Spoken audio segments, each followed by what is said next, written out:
बदसूरत बत्तख की कहानी। गर्मियों के दिन थे। शाम के समय एक बत्तख झील के पास ही पेड़ के नीचे अपने अंडे देने के लिए अच्छी जगह ढूंढी थी। उसने वहां पर 5 अंडे दिए। उसने देखा कि उसके 5 अंडों में से एक अंडा सबसे बहुत अलग था, जिसे देखकर वह परेशान रहने लगी। उसने अंडों से बच्चों के बाहर आने तक का इंतजार किया। फिर एक सुबह उसके 4 अंडों में से उसके 4 नन्हे बच्चे बाहर आ गए।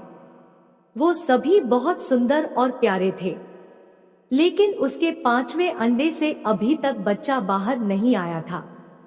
बत्तख ने कहा कि यह 5वें अंडे का बच्चा उसका सबसे सुंदर बच्चा होगा, तभी वह बाहर आने में इतना ज्यादा समय ले रहे हैं।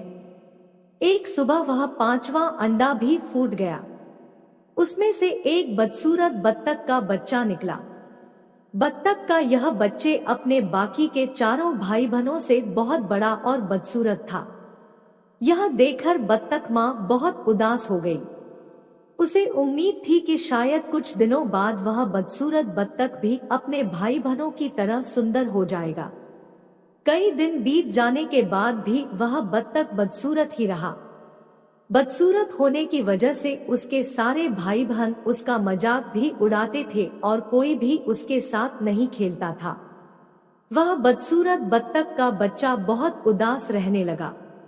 एक दिन झील में अपनी परछाई देखते हुए वह बदसूरत बत्तख का बच्चा सोचने लगा कि अगर उसने अपने परिवार को छोड़ दिया तो वो सारे बहुत खुश हो जाएं।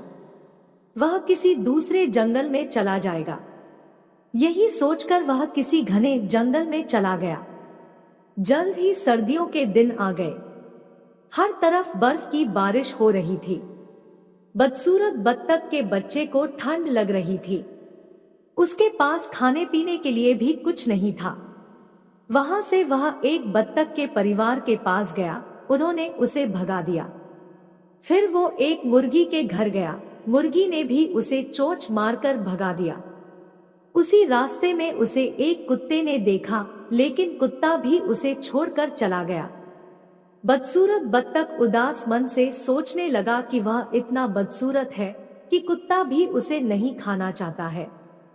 उदास होकर वह बदसूरत बत्तख का बच्चा फिर से जंगल जाने लगा। रास्ते में उसे एक किसान दिखाई दिया। वह किसान उस बदसूरत बत्तख को अपने घर ले गया। वहां पर उसे एक बिल्ली परेशान करने लगी, तो वह वहां से भी भाग गया और फिर से एक जंगल में रहने लगा। कुछ ही दिनों में बसंत का मौसम आ गया। अब वह बदसूरत बत्तख भी काफी बड़ा हो गया था। एक दिन वह एक नदी के किनारे टहल रहा था। वहां पर उसने एक सुंदर राजहंसी को देखा, जिससे उसे प्यार हो गया। लेकिन फिर उसे लगा कि वह एक बदसूरत बत्तख है, इसलिए उसे वह राजहंसी कभी नहीं मिलेगी।